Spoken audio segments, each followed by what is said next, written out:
ورحمة الله تعالى وبركاته. متابعينا الكرام، مرحبا بكم في الحلقة هذه واللي غادي نطرحوا فيها جوج نقاط مهمين اللي هما تقرير أمنيستي منظمة العفو الدولية، والنقطة الثانية حول واحد الفيديو اللي غادي نبداو فيه الرأي ديالنا. فيديو اللي واحد اللايف اللي دار واحد الضجة في جهة بمنى الخنيفرة واللي كيخص رئيس المجلس البلدي الفقيه الصالح سي محمد المبدع.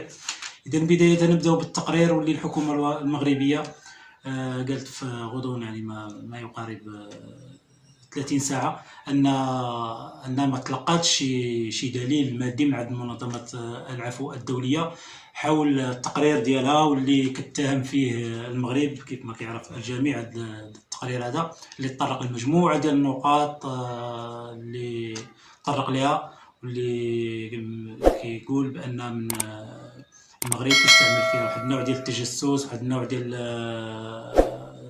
ديال استغلال انتهاك الحريات الشخصيه واستعمال برمجيات تجسس اسرائيليه تابعه لاسرائيل. على اي الحكومه المغربيه تقول انها قالت بان مازال ما تلقاتش شي دليل مادي كيثبت هاد الافتراءات ولا هاد شي دليل دامغ يثبت صحة الكلام ديال هاد التقرير ولا ما جاء في هاد التقرير، بدليل ان المغرب كيعتمد واحد السياسة يعني ضاغطة تجاه منظمة العفو الدولية، واللي التهرب ديالها وعدم التقديم ديالها لشي دليل مادي دامغ للحكومة المغربية كيثبت يعني الاعتقادات ديال الحكومة المغربية بشأن أن هناك من يحرك هاد المنظمة من أجل التأثير على السمعة ديال المغرب. وهادشي ماشي غريب، خصوصا في الثلاثة أشهر الأخيرة شاهدنا واحد المجموعة ديال العمليات ديال التشهير، ديال محاولة ديال التشويه ديال السمعة ديال المغرب من قبل مجموعة من الدول، او لا خلينا نقولوا مجموعه ديال المنابر الصحفيه. التقرير اللي عمل ضجه والسبب ديالو هو ان طرقت ليه ما يقارب واحد 17 منبر صحفي اعلامي عالمي واللي طرقوا لهذا الموضوع وصابوا كماده دسمه، وان المغرب كتستعمل تقنيه تجسس اسرائيليه. ها هي المغرب الان كتطلب دليل مادي، ومنظمه العفو الدوليه يعني لحد الساعه ما سلماتش، تقريبا قدمت غير شي جواب عادي، ما فيش شي حاجه شي دليل ان عندها شي دليل. بل اكثر من هذا، ان في التقرير ديال هذا التقرير اللي عامل هذه الضجه، ففي البدايه ديالو جاب ان منظمه العفو الدوليه تعتقد، يعني بادئ الكلام ديالها بتعتقد، اذا منظمه من هذا الحجم هذا ودوليه وعندها صيت، واي حاجه كلمه لا خرجت من عند منظمه العفو الدوليه تعمل ضجه. فكيفاش سمحوا لنفسهم انهم يكتبوا تقرير وعارفين انه غيديروا واحد الضجه اعلاميه ومحاوله ديال التشويه وتاثير على السمعه ديال البلاد كامل، خصوصا في الظرفيه ديال فيروس كورونا، وبديل الكلام انهم يعتقدون، يعني في حين ان خص يكون داك الشيء جازم، والتقارير الدوليه خصها تكون جازمه. يعني ما يحكم المنظمات العالميه هو السلطه والمال، الشيء اللي كيبان من خلال التهرب ديالهم من اسمه ومن خلال التقرير. واللي جا في التقرير انه الاعتماد ديالهم على واحد الحاله ديال واحد الصحفي اللي هو عمر الراضي، واللي قالوا بان الحكومه المغربيه كتقوم بالتجسس عليه. فعلا حنا كلنا ضد التجسس، كلنا ضد يعني الانتهاك ديال الحريات الشخصيه، وكاين المشرع المغربي فهو داير قوانين اللي كتمنع هذه الاشياء هذه ديال التجسس وانتهاك الحريات الشخصيه. ولكن هاد السي عمر راضي هناك اخبار تتقول انه ديجا كان في واحد الموضوع ديال بحث قضائي ومازال فيه اللي علاقته مع مجموعه ديال الاشخاص اللي كيحاولوا انهم ياثروا على الامن ديال المملكه. اذا استغلال ديال منظمه العفو الدولي لهذه الحاله بالضبط فهو دليل على ان هناك شيء ما يعني كتطبخ خارج دواليب يعني الحقيقه والاعلام. يعني الاعتماد ديالهم على موضوع عمر راضي عند السلطات المغربيه وهو معروف. فعلا هناك تعاطف الان مع عمر راضي من عند مجموعه ديال المغاربه في حال ما اذا كان عمر راضي تعرض لهذه الحاله ديال التجسس او لا. ولكن هذا الشخص اذا كان هو متابع قضائيا وانه عنده علاقات يعني مشكوك في الامر ديالها والسلطات المغربيه كتعرفوا مزيان، فيرقى الى مستوى جاسوس، لذا خاص يكون عليه واحد المراقبه، وهذا من اهميات ديال الامن والاستقرار ديال البلاد.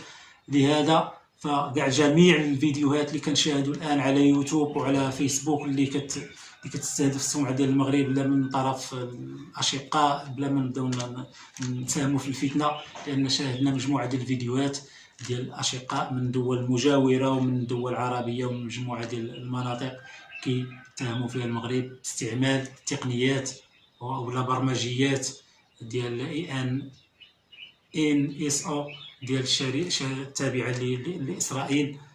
فهناك حالات تطبيع دوليه عامه على مجمع الدول العربيه مع اسرائيل، كنشاهدوا الكثير والكثير.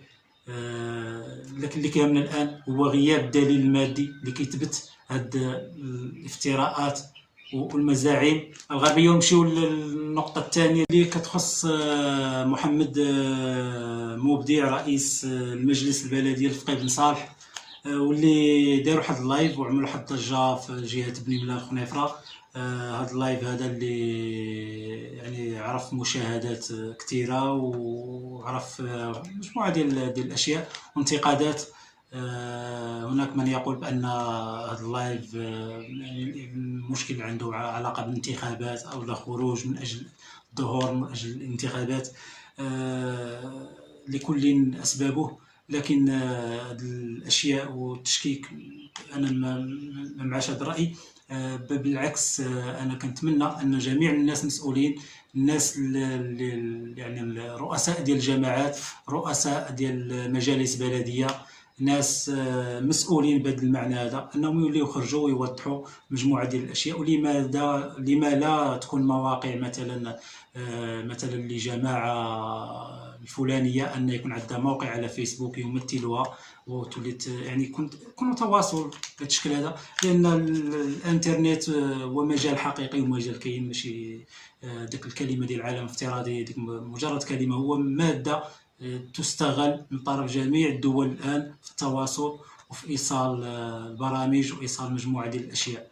لهذا خاص الناس مسؤولين يخدموا على هذا الباب هذا وهذا الاتجاه التواصلي الجديد. هو ماشي جديد، قديم الجديد، انه تستغل هذه البرامج كفيسبوك ويوتيوب ومجموعه ديال البرامج، ان تستعمل لما فيه مصلحه ديال هذه المؤسسات. بالنسبه للمشكل ديال الماء، فهضر تكلم على ان كان واحد العطل هو السبب ديال يعني النقص والندره ديال المياه في فقيه بن صالح، واللي كيهم القناه الخامسه، وايضا واحد البئر اللي كيشونجيو ليه كنظن انهم غيروا ليه المضخه ديالو.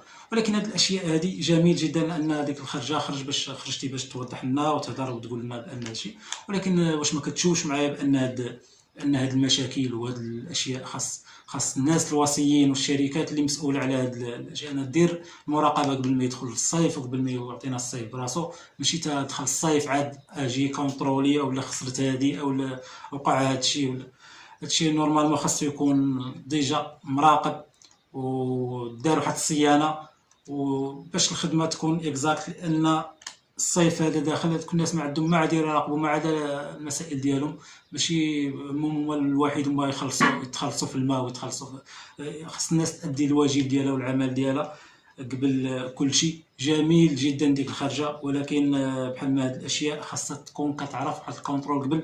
وباش نغنيو النقاش على فقيه بن صالح ما محتاجاش فقط غير ما فيهاش غير الندره ديال الماء، فيها الندره ديال المسابيح على مستوى الجامعات ديالها كامله. ما كايناش مسابيح، لا شيء يوجد هناك، فقط ثروات طبيعيه، ودان او لا شيء من هذا القبيل.